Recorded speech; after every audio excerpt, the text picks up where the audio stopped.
Naimbag nga oras sa kaprobinsyaan. Idanon mi kada kayo, dagiti napapatagan ng damag, manipod iti Kapitolyo iti La Union. Daytoy ti baro atimok iti Kapitolyo News Program.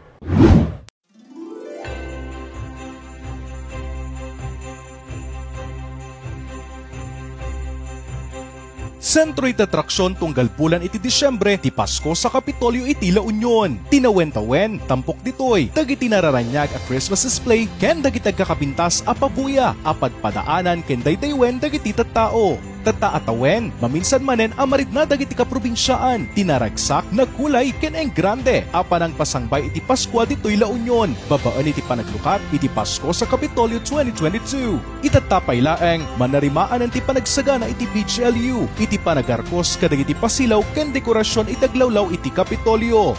Ngayong taon, mas pinalawak, mas pinaganda at mas pinabigat natin ang Pasko sa Kapitolyo. Mula sa mga pailaw at mga dekorasyon, carnival at Christmas bazaar at iba't ibang mga shows tuwing Sabado.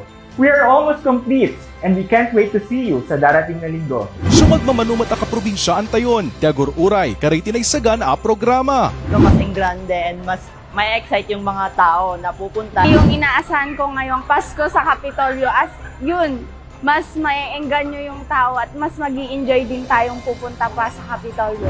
Mas bongga yung decoration, mas maraming mabibili sa Capitol, maraming mga decor, at saka more lights pa po. Nakaituting into November 27 iti rabii, ti panaglukat iti Pasko sa Kapitolyo, amarugyan babaan iti Christmas tree lighting, ken panagpasilaw itaglawlaw iti provincial capital. Kagiddan daytoy iti panaglukat iti Christmas bazaars, ken dagiti makay-ayo nga atraksyon. Karaman karete aktibidad a padaanan dagiti kaprobinsyaan tayo nang runa dagiti ubing itata Disyembre, ket ti mascot parade, magic show, music and arts night, comedy, TikTok, K-pop and cosplay night ken dumapay.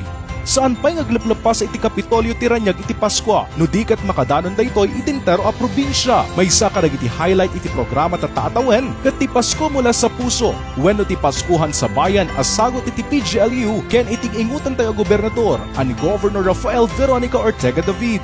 Bisitaan iti gobernador, ti amin nga ili ditoy La Union. Tapnoy paritnana, ti Christmas spirit karagiti kaprobinsyaan tayo.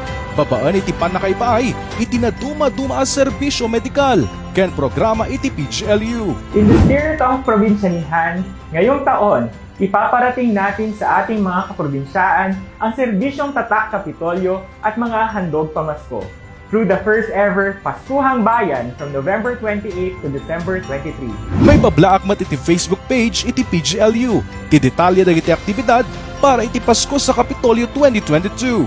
Itagtultuloy a panagabanse iti La Union probinsya nihan. Tarigaga iti PGLU ken ni Gov. Rafi tata Paskwa. Amang ipaay iti ragsak ken namnama iti tunggal ka probinsyaan. Tapno mapatibker pa iti panagkaykaysa iti tunggal maysa.